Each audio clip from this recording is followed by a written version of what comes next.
welcome once again to the Cow Report. And I'm your host, Shecky Formel. And we'll be with you for the next 56 minutes. We had a little bit of technical difficulties in the beginning of the show, but yes, Chuck. Chuck. That is yes, Chuck. That is what live TV is all about.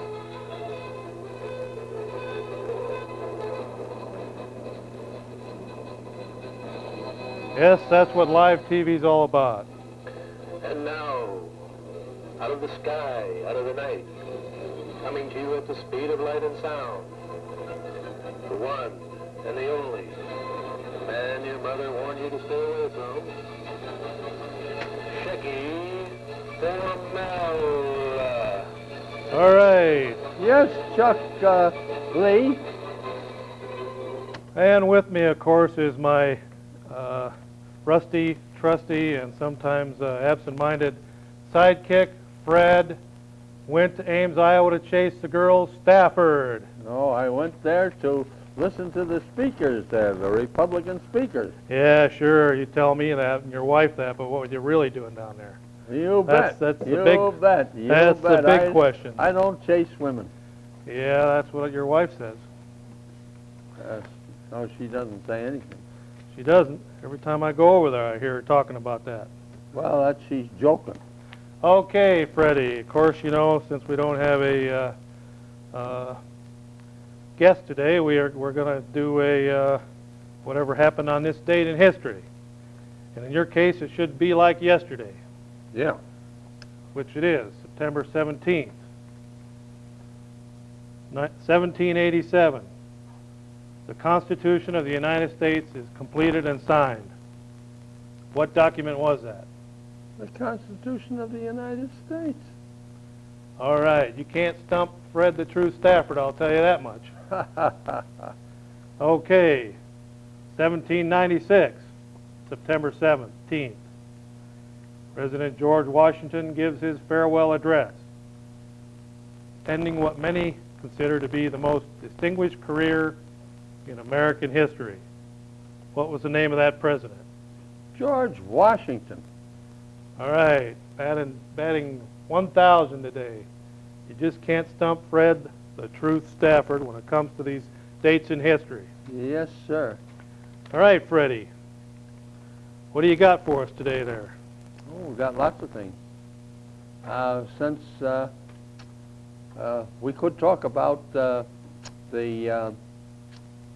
attempt to run by the arena, the hearing that's going to be held tomorrow night, and I think the public better wake up, or they may find themselves paying $28 million for something that's not going to be able to pay for itself. Well, Freddie, I'll tell you, these arenas are a big joke wherever they've been built. Now, over in the cities, you got the great big ones over there. They've been in the red ever since the day they put the first brick on them.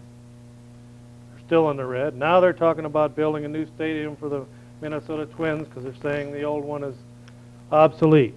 They've only been in it, what, 15 years? Yeah. We got these sobs stories coming up from Milwaukee about the stadium down there that is Yes. that's in fine shape. They can't even fill the stadium they got, and they want to build a new one. But here's the catch to that one, Freddie. They want the taxpayers to pay for it. It's a private enterprise. If that owner of that stadium and that team has a profit, is he going to give the money back to the citizens that paid for it? Of course he is. He is. Well, let's put it in writing. Let's make a 20-year deal with the guy that he takes out a loan from the state of Wisconsin. And then these hotshot lawyers and doctors and senators and stuff can buy their sky boxes down there. That's what it's all about. Yeah. It's a handful of elitists and government insiders that want to have sky boxes to watch the game. So, Fred, if they want it so bad, let them take out a loan. Yeah. Why stick the people of the state of Wisconsin with a private enterprise that's losing money? Yes. If they had any kind of good management, the team would be making money. Yes. That's what it boils down to. So that gets back to Eau Claire, Freddie. Well, the one thing you got to stop to figure out there, these ball players have gone crazy with their demands, and they've been paying them. And that's the reason they're not profiting at all. Yeah, that's part And of it. People have boycotted the stadiums. They're not going to the ball games like they did before. So, okay, Freddie, so that stadium is not making it. The Minnesota Twins Stadium is not making it. The lacrosse center is in the red. The Civic Center we had in Eau Claire is in the red. The Zorn Arena stays empty most of the time. The only thing that's being used now is the Regional Arts Center, and the reason that's being used is because they're fixing the roof down there at Memorial for the auditorium there. Yes. So how are they going to justify taking Well- 26 or 28 million dollars of the taxpayers' money? Quite frankly, they can't do it because it's not going to work. Yeah, I know. Even when they had a ball team in lacrosse, they couldn't make it. Are you sure about that? Yeah. Ready? I'll go get us some water. Hold They ran as much as $200,000 in the red, and that's why we don't need a stadium that isn't going to pay for itself. Some developers may like the idea, but then they're not paying for putting it up. They're going to profit by putting it up. So we have to look at that and watch it very carefully. So make your voice heard at the City Council meeting tomorrow night, where there will be a hearing on the proposed arena.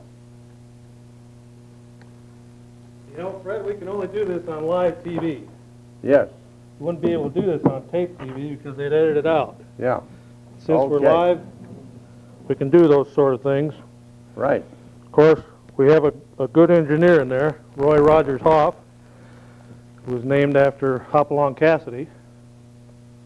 I thought it was named after Roy Rogers. Huh, where'd you ever come up with that idea? All right, Freddie, so the deal is we don't want no stinking $28 million tax-funded arena, right? Right. Okay, so what are we going to do about it? Well, we better be down there and let them know that we don't want it. Down where? Down at the hearing tomorrow night in the City Hall. They've been holding hearings for weeks on this deal, Fred. Where you been? I know, but this is advertised as a hearing, and it's going to be tomorrow night. Huh. They're going to try and get the approval to build it. Well, see, the same insiders are going to all these meetings praising the glories of a $28 million white elephant. Yeah. And so at each one of the meetings, you get the same insiders that are for it. Of course, the whole committee that they set up was a rigged committee set up by the city council. Yes. A bunch of insiders that have a vested interest in seeing a arena come into town. So they're not going to be objective and fair. What they're going to do, once again, they're going to stick it to the taxpayers of Eau Claire, Wisconsin, who can sorely afford to pay any more on their real estate tax, Fred. I know. With the, And as it is, the city is having difficulty in meeting the budget. city's in the red. Yeah. The county's in the red. The school board is spending money like Adolf Hitler's taking over Germany again. Yeah. And they're afraid they're going to have an influx of refugees or something. Mm-hmm. They're spending money like it's going crazy. On one hand, they come to the public and say, we're going to have to lay off 100 people. And on the other hand, they're hiring people right and left. It's schizophrenic down there at the school board. But anyway, Fred, all three major governments in this area are in trouble financially. Yes. And so what's their answer to it? Build a $28 million white elephant downtown. Saddle the city with more debt. Yeah, the taxpayers can afford it. I don't think they can. After all, we got 3,000 $5 an hour jobs coming to town. Taxpayers should be able to afford that, Freddie. What's wrong with you? You can't do it $5 an hour jobs. Well, that's about what You you can't support a family. that's what your take-home pay is. About $200 a week. Can't do much with that these days when rent's $400 to $500 a month. Your utilities are pushing 100. Water and sewer. Real estate taxes if you're buying a house. Yes. All the other federal, state, and local taxes. Right. pushing about 60%. Right. What's a guy to do? Okay, Freddie, you think we've covered that enough? All right. Well, I believe we have. So what's the objective now? Defeat the proposal to build an arena. We don't need it. We don't want it. We can't afford it. Since when did that stop anybody from getting something pushed through in this city? Well, the people have to wake up or they're going to be paying for it.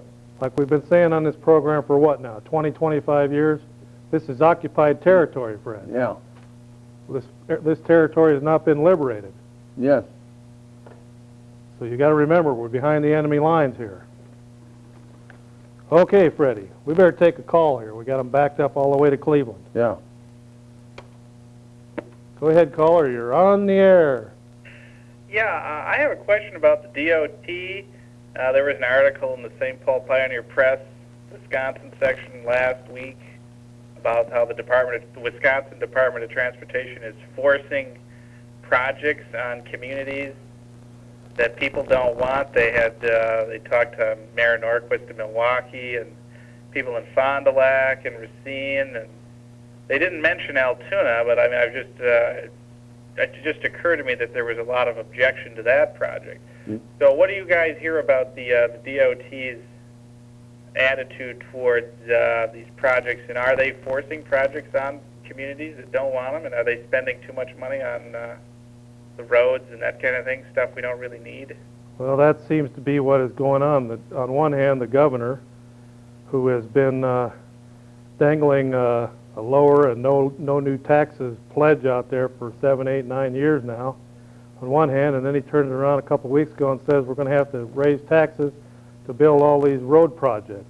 Then somebody pipes up and says, hey, wait a minute, we got more money, we got money coming out our ears. We're forcing money on communities to upgrade their roads. So where does the truth lie, ladies and gentlemen? It usually lies with government wanting to get bigger. And the only way they can get bigger is to tax more and more. And who are they taxing? Who do they tax, Fred, besides businesses? Property owners. Now, it's going to look really nice to have a great big surplus when it comes time for re-election for the governor or for his surrogate that runs for governor, which could very well be Steve Gunderson.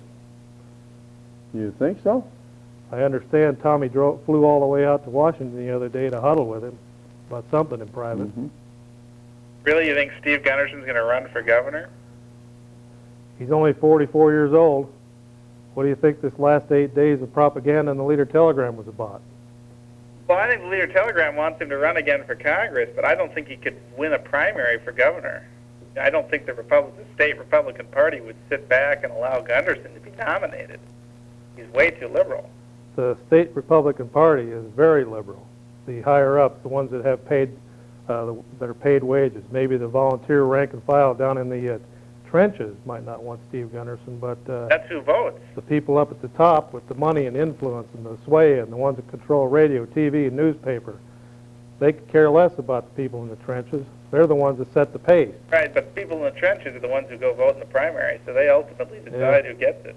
The people in the trenches are usually like sheep, and they listen to the people up the ladder a little higher than them that tell them what to do, and in most cases they follow. Well, I don't know about that. I mean, there are... Of course, you've got a Democratic Party that's disintegrating right before our eyes, and so you could see a lot of Democrats, which they did in the '94 fall election, switch over and vote for Gunderson against their own party because of one issue, because the Democrat was pro-life, pro-abortion Democrats voted with the pro-abortion Republicans and put Gunderson back in. Right. And Harvey That's not going to happen because in the statewide Democratic primary, they'll get a pro-choice candidate for governor. Yeah? Probably. Probably. I think you're right. Yeah, they'll So you'd have, that wouldn't be an issue. And besides, I think this Bob Welch, who won the Senate primary, he's pretty, he's pro-life, he's pretty conservative. So it shows you on a statewide level, the conservatives are more powerful than they are in the 3rd district. Right. When you get to these state conventions, the conservatives usually carry the day. But it's Gunderson is just the only reason he gets reelected is he's so entrenched here.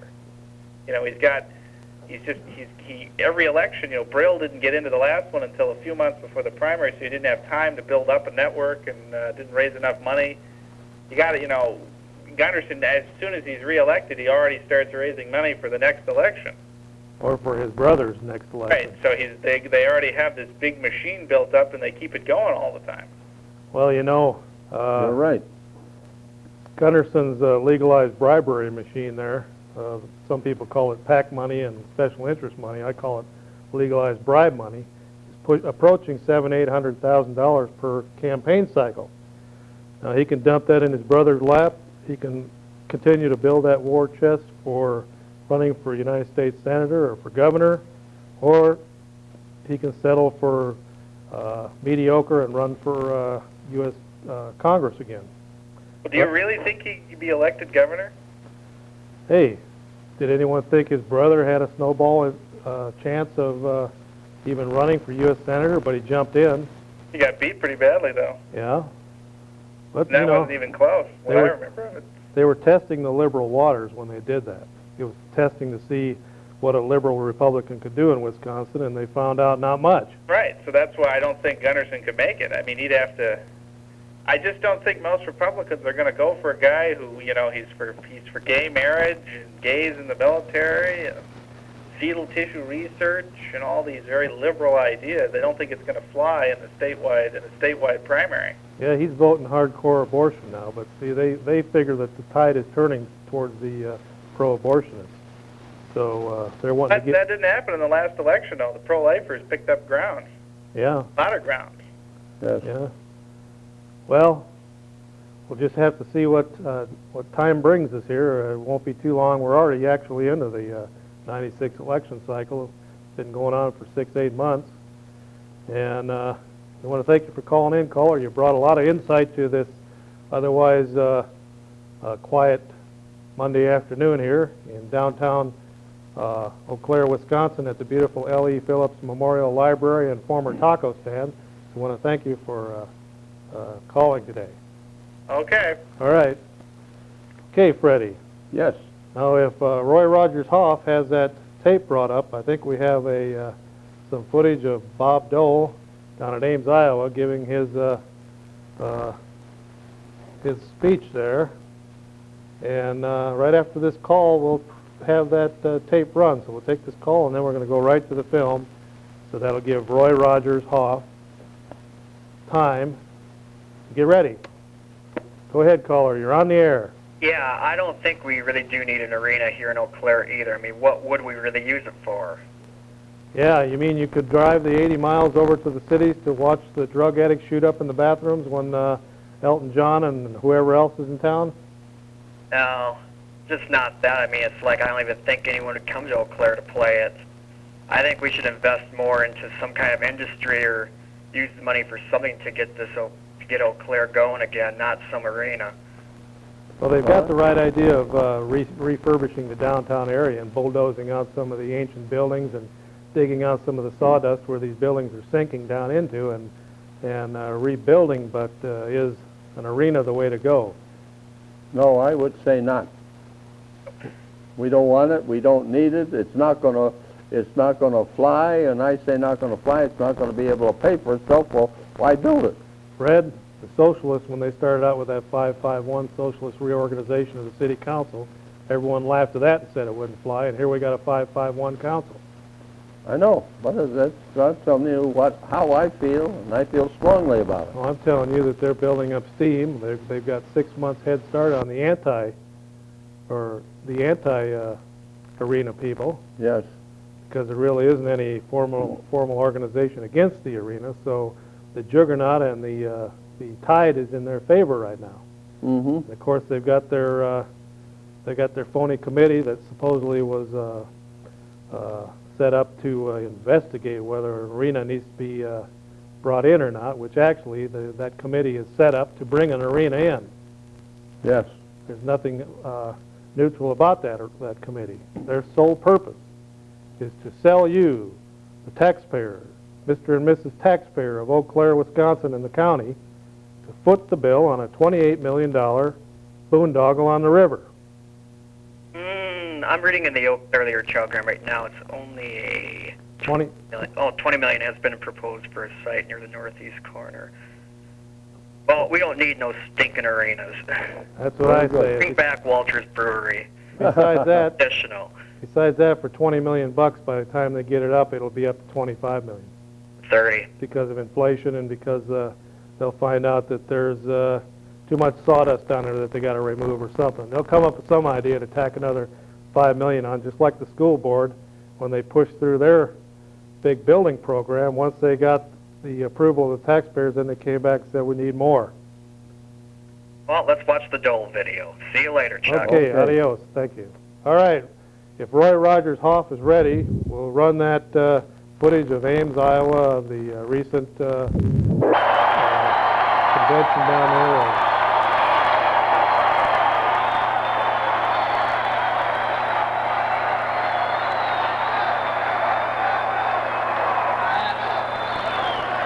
That's mainstream America, Bill Clinton, and your party has left it, and that is why mainstream America has gone Republican.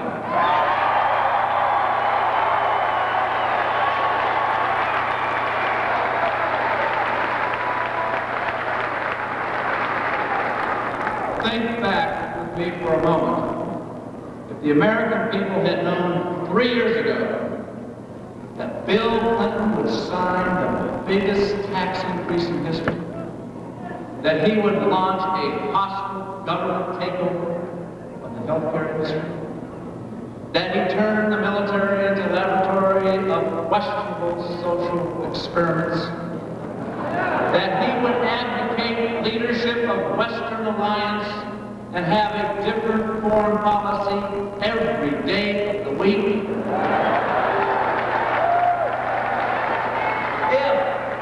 If the American people had known those things 3 years ago, I'd still be your vice president.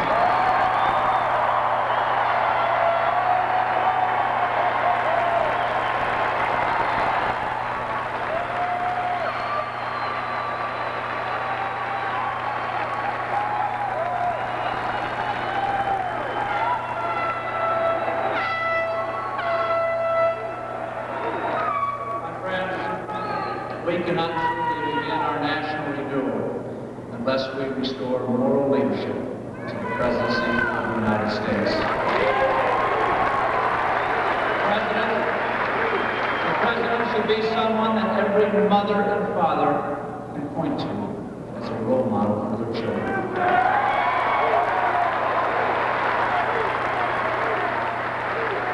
Presidents Ronald Reagan and George Bush were role models. That is what we need in our next president.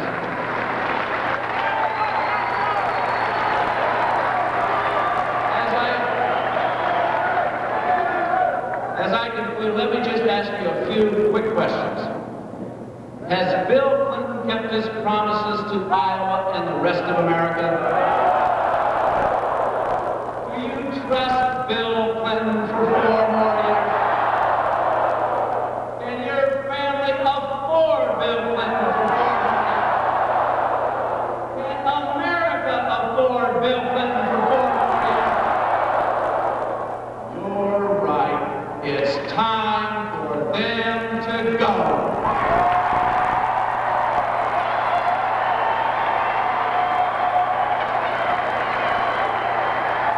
Thank you very much.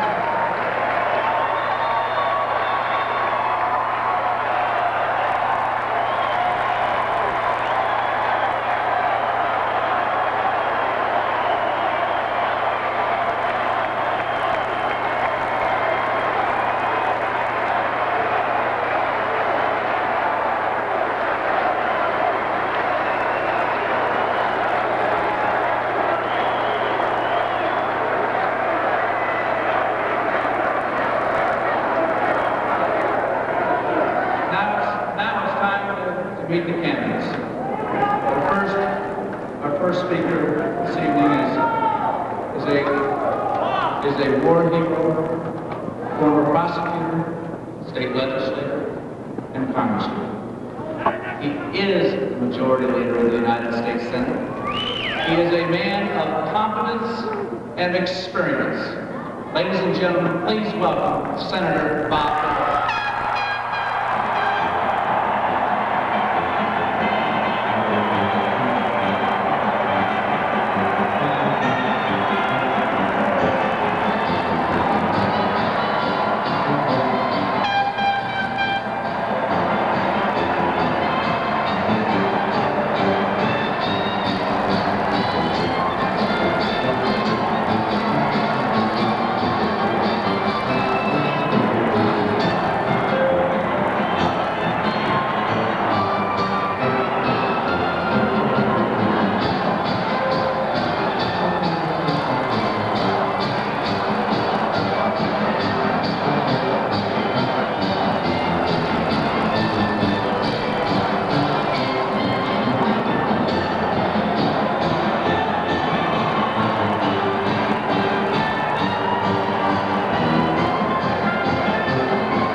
First, let me thank Dan and Marilyn Quayle for their great service to America. We're all proud of them. We're all proud of their work.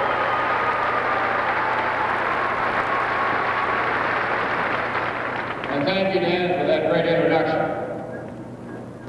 I recall that back in 1988, Dan gave me the honor of delivering his nomination speech at the convention. We had a great time there. And Dan, I'm hoping to come next August in San Diego. I might have the chance, the opportunity to return the favor.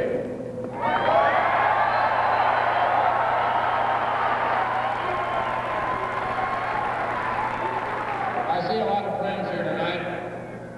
I see a lot of new faces. I see a lot of people that I didn't know were from Iowa. But there are people from all over America here tonight. But I see Chuck and Barbara Grassley, Terry and Chris Branstad, Jim and Elizabeth Leach, Bob and Billy Ray, former governor, and so many, many others that I've known for a long time. And while you're standing back in the back and waiting to come on, you think about a lot of things. And I think the highest compliment that anyone ever paid me was back in 1988, when Chuck Grassley introduced me with the words, "Bob, you're one of us." Now, a lot of people lose their way in Washington. But those words helped me keep my sense of the direction. And you know what I mean. If you grow up in rural America, there's always a grain elevator on the horizon. And if you just keep your eye and keep it in sight, you're never far from home. And that's how I feel about the phrase, "one of us." That's how I feel about the people in Iowa, about Iowa. You go minutes up the highway from here, there are farms and towns like the ones I knew as a boy.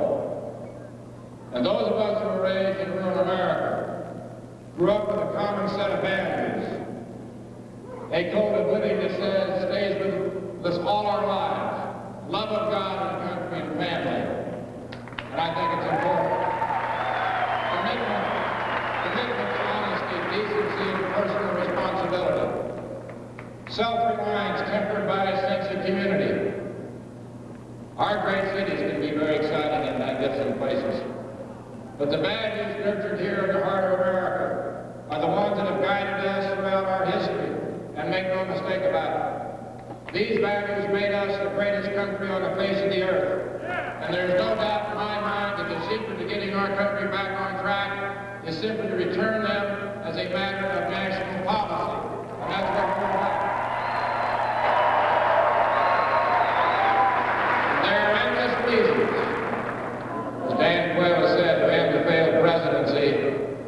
of Bill Clinton. But renewing the strength of America by restoring our social and moral order has to be somewhere near the top of the list. And when I spoke out against Hollywood and movies and music which celebrate sex and violence, it touched the core of the American people everywhere. Americans are concerned about the loss of any sense of shame or standard of decency in our popular entertainment. Parents do understand the pull of the culture.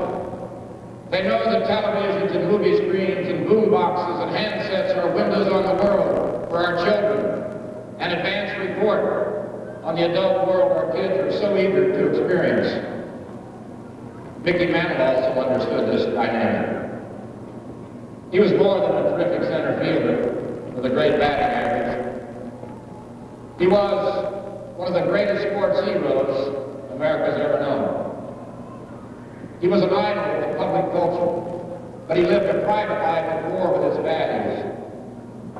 And in the end, that's what shortened his life. But perhaps his greatest moment came just a month before he died. He looked into the camera and he told America's children, "Don't be like me." God bless Mickey Mantle. God bless Mickey Mantle.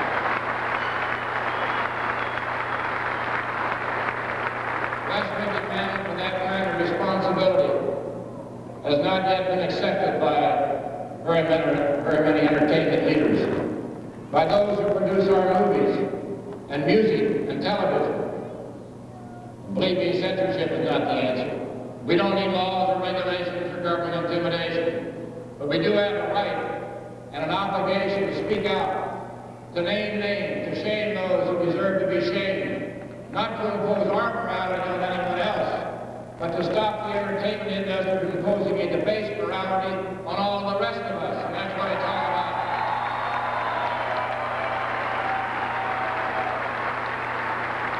And it's not just the entertainment industry that's the problem. The fabric of our society seems to be framed. It's also due to moral confusion, evident in our government, our courts, our schools. Let me give you some examples. Drug use is up again, but enforcement and prevention have been scaled back. When our president warns you about smoking, he's talking about cigarettes. And smoking will kill you, and kids shouldn't do it. But what's the message of an administration in which the president thinks we ought to regulate tobacco, but his Surgeon General thought we ought to legalize drugs? What's the message for the American children? Crime is more rampant and more violent, but our system of justice doesn't seem to keep anyone in jail. Our schools are teaching recycling and AIDS prevention, but our kids can't add. They certainly aren't allowed to pray. And government policies intended to bring the races together instead are tearing us apart. We no longer control our borders, and English is not even our official language. Illegitimacy is epidemic, and our tax code penalizes marriage and welfare drives away the fathers. In fact, the welfare dream of the Great Society had become a miserable nightmare in the 1990s, discouraging work and creating a near-permanent underclass in America, everywhere in America. Is this what we want for America? I don't think so. And across our country, parents and teachers and small businesses and farm families, cities and states are beginning to throw off the shackles of big government, to reject the mandates of the liberal elites who have pulled our country so far in the wrong direction. President Clinton has noticed this prairie fire and he's trying to catch up, trying to join it. He gave a series of speeches this summer to outline his thinking. But his prescription for America is this: more affirmative action, no change in school prayer, don't send welfare to the governors and to the states, nationalize health care, politicize Medicare, federalize education, rig the results of our markets. But whatever you do, don't criticize the government. That's his prescription. And And America's effort to bring its government to heel is unpleasant for those who believe the people are the problem and the solution is more government. But no, Mr. President, too much government is our trouble. Returning power to the people is the solution. And that's just what we're going to do in 1997.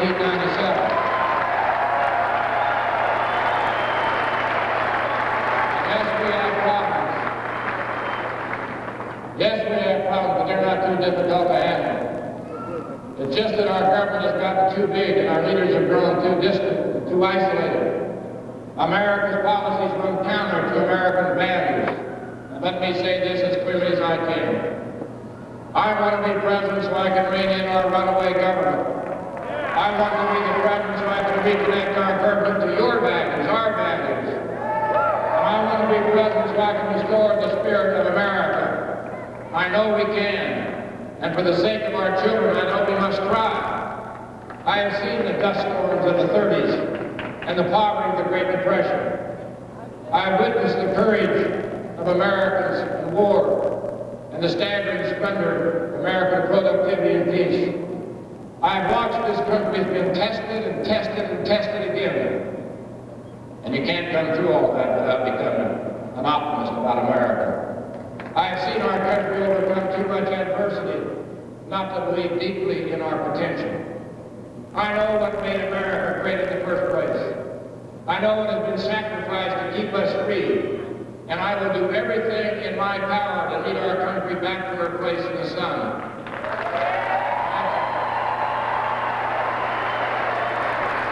I will send everyone here, all the outstanding people in this Coliseum, whoever you may be supported. This is a great night in America. This is what democracy is all about.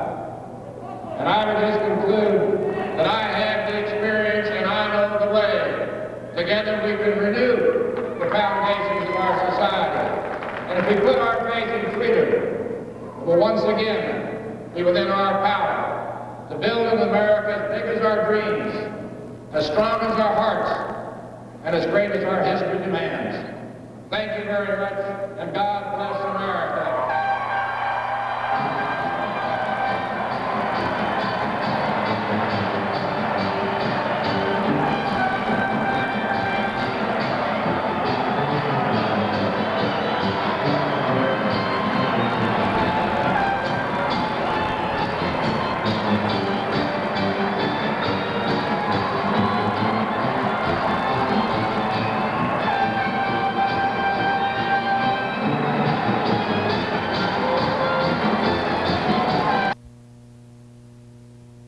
All right, and there you have it. That was Bob Dole down there with 11,000 to 12,000 crazy excited Republicans down there in Ames, Iowa. And, you know, the more you listen to that Bob Dole, Fred, the more conservative he sounds. It's amazing. I don't think so. I don't think he's conservative at all. After all, he put GATT into being and NAFTA into being, which is sending jobs out of the United States, jobs that we need here that pay a living wage. Yeah, but you can't hold it. Now, out of the sky, out of the night, coming to you at the speed of light and sound, the one and the only man your mother warned you to stay away from, Shecky Formella. All right, Fred, well, you don't have to hold that against him. It's because he did a few things wrong. Oh, he voted for the Clinton justices. A few things wrong. He's done wrong all the time. Well, he just needs some good advisors around him to get him on the right. Well, he doesn't have any good advisors around him. He needs to have somebody like Pat Buchanan in there with him daily as his vice president or something. No, you need Pat Buchanan in as president. Yeah. I hate to tell you, Fred, but I don't think that's going to happen. The high water mark of Pat Buchanan was the night at Ames, Iowa. Well, he's been doing all right since. Yeah. The Manchester Union leader came out in favor of him in New Hampshire. Well, what are they editorially. What are they going to do about shooting down that balloon over there in Russia, Fred? With those Americans on it, killing a couple of them. Well, what were they doing over there to begin with? They were in an international balloon race. I know. And the Belarusians, which is, that country is controlled by the communists. If you want to read the brief synopsis on what's going on in Belarus, go ahead and read that, Freddie. I did. When? You want to now read?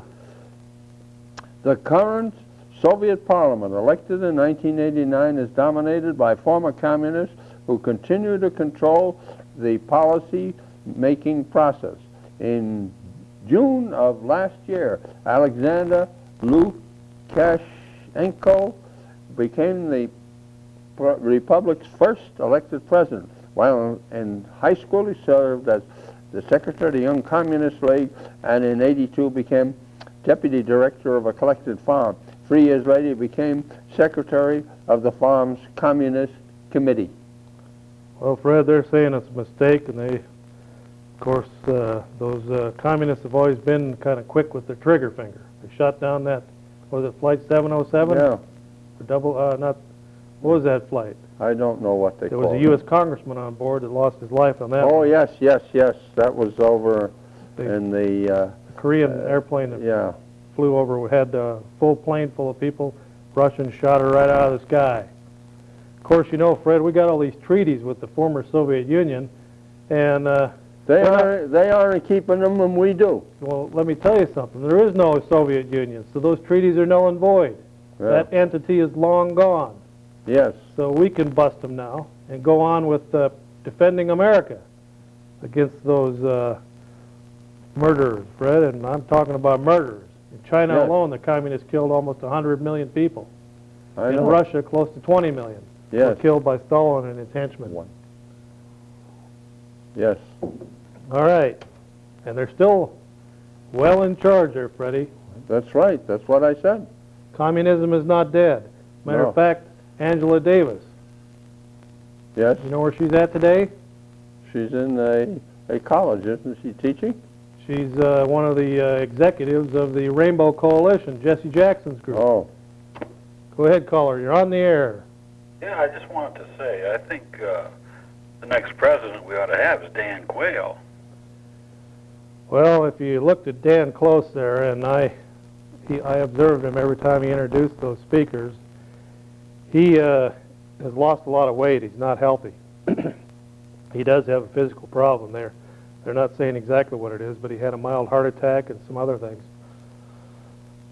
The stress he went through, I can understand that. It was the media that blew him to smithereens when he was vice president, and I think that's right. the only reason he wouldn't really stand a chance at being elected. Yeah, he's a pretty good man there, but I don't. Him and his wife decided that he wasn't physically able to take a year and a half of campaigning. So he got in, tested the waters. His health wasn't strong enough, so he got right out within about a month. I think anybody who still ridicules him ought to read his book, Standing Firm. Have you read that? I've read excerpts from it. I haven't read the whole thing, but I hear it's a pretty good book. It's very good. Yeah, it's very eye-opening. The man's very intelligent, very articulate. He's not at all like the media portrayed him when he was vice president. Well, he's under 50 years old. He's not ruled out, but he's just got to get his health back, and you could tell that he's not physically 100%. Yeah, I know he's had some health problems. But Yeah, he was looking a little bit sickly there. He gave a good speech, but he just doesn't have the fire in his belly. He's not healthy enough right now. So hopefully he can regain his health, and he'll come back in the year 2000 and run again. You think he'd make a good president if he got his health back? Sure. What do you think, Fred? I like Dan Quayle, too. I think he's a capable man. He's one that can be trusted. Yeah, and he's from a good state, Fred. He's a Hoosier. Indiana. I was Yes. born in that state, along with, I think, David Letterman and What? Luger and Oh, Dan Quayle and several other famous Americans. Well, thanks a lot, caller, for calling in, and we'll keep that in mind about that Dan Quayle. But, Fred, there you have it. yes. Now, you're supporting Dole this year, aren't you? Like fun I am. What do you mean? What kind of statement is that? I'm not going to support Dole. I know I won't vote for him if he receives the nomination. I'll tell you that. Well, he's going so far to the right, Fred, there's not... Oh, that's what's temporarily. He's doing that temporarily. He's doing it to impress the conservatives, to impress the Christians. He's reaching out to them. That's what the What he Republicans... needs to do is reach out to them now while he's in office and do something instead of just talking about it and placating to them. Republicans have done that for 20 years, Fred. What's new about that? Go ahead, caller. You're on the air. Well, I'm curious. You've been talking about communism and a few other things here. And I look at you and I'm kind of worried about you. I see you wearing this toupee, and I don't know what that is on your face, but I'm wondering if that's a swastika you're trying to cover up, and you're really some kind of a Nazi skinhead. Toupee? What do you mean? Where do you get toupee? I don't mean to offend you, but, this doesn't look quite right. I'm worried about you. The thing is, see, I've been wearing hats on the program for what now, 20, 25 years, Fred, so I take my hat off and they think I'm wearing a toupee. Yeah, I think so too. Well, thanks for the help. What's that on your face there? Where? That little black spot right there. Other side. The other side of your face there. That black spot you put on before, what is it? Fred, you're so original. Okay, Freddie, on this date, 1927, you ought to remember this like it was yesterday. September 18th.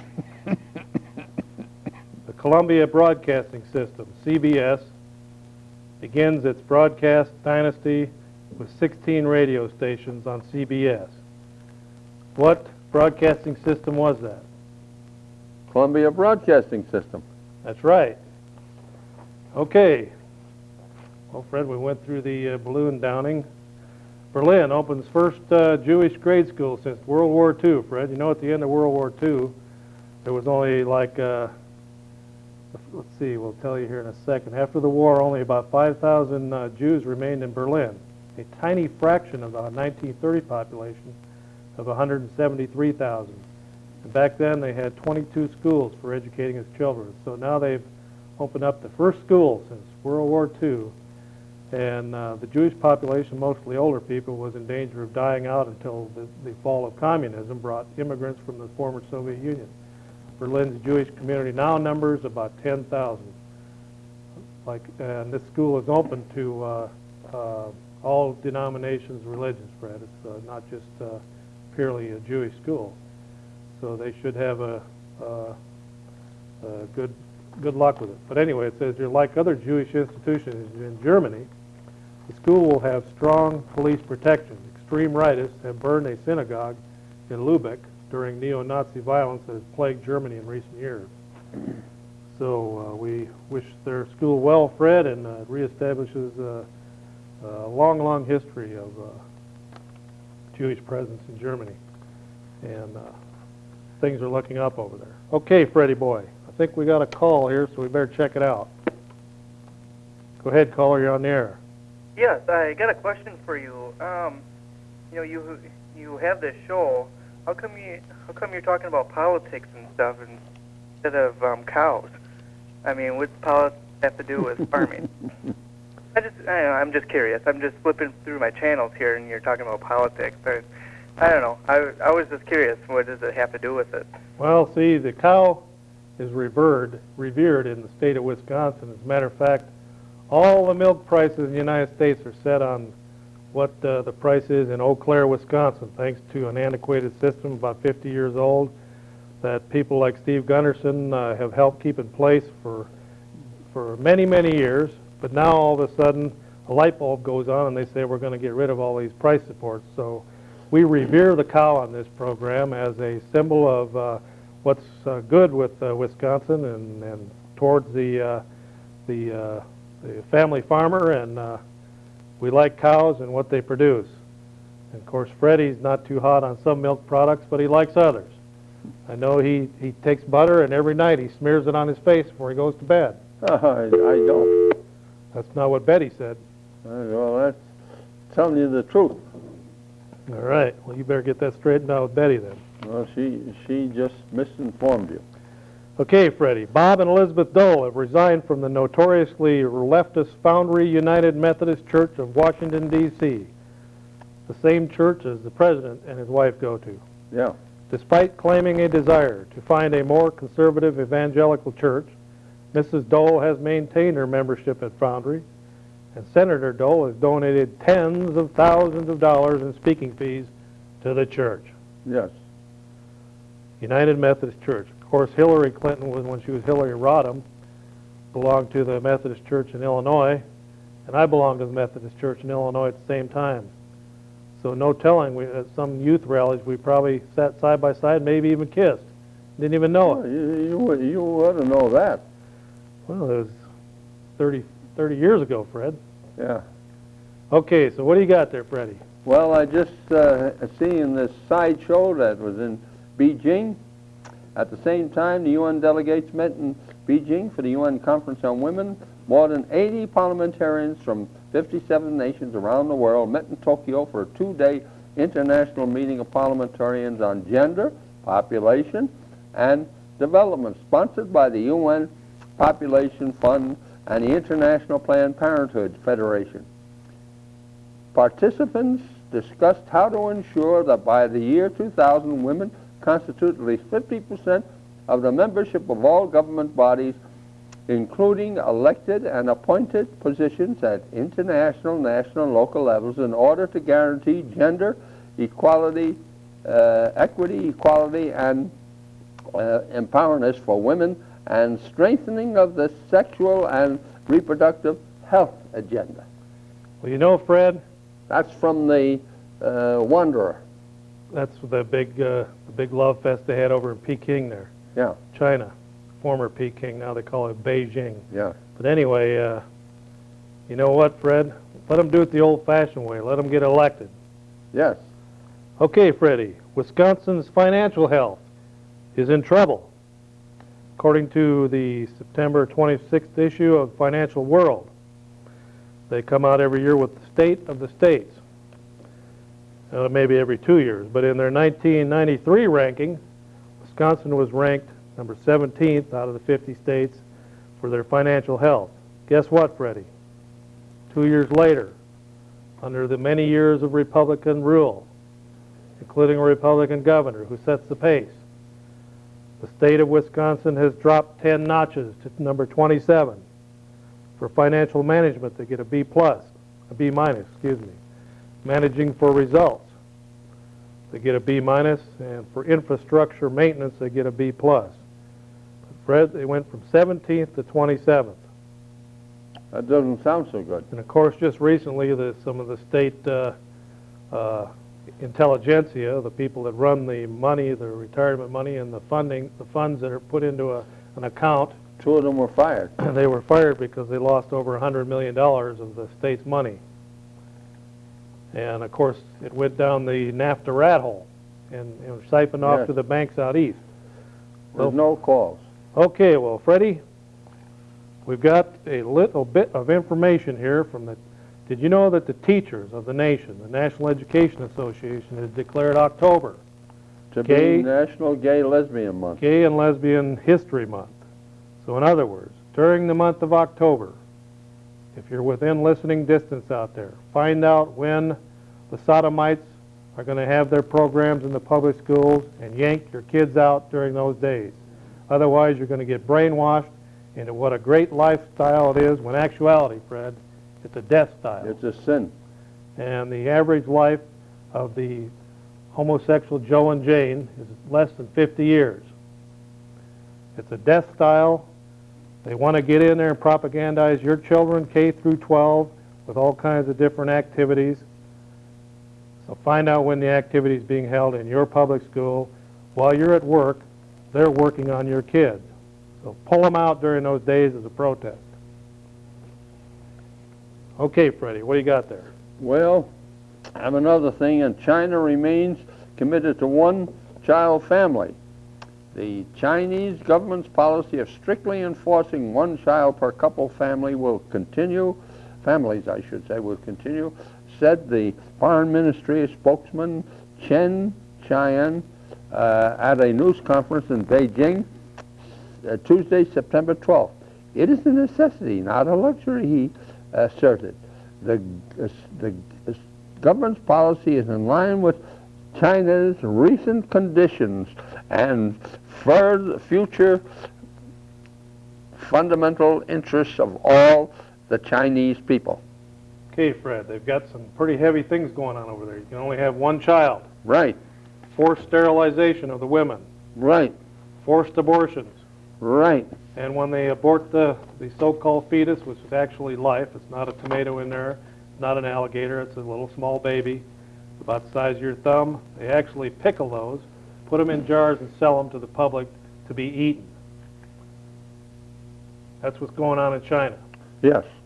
It was going on right during their big women's love fest over there. Yes. Okay, Freddie.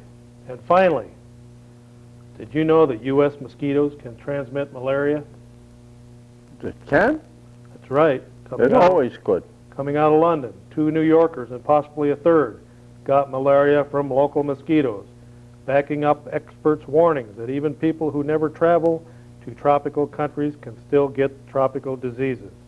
Investigators believe that a mosquito in New York City bit a malaria-infected person, a recent immigrant, or an American returning from vacation, and passed the disease to its next human meal.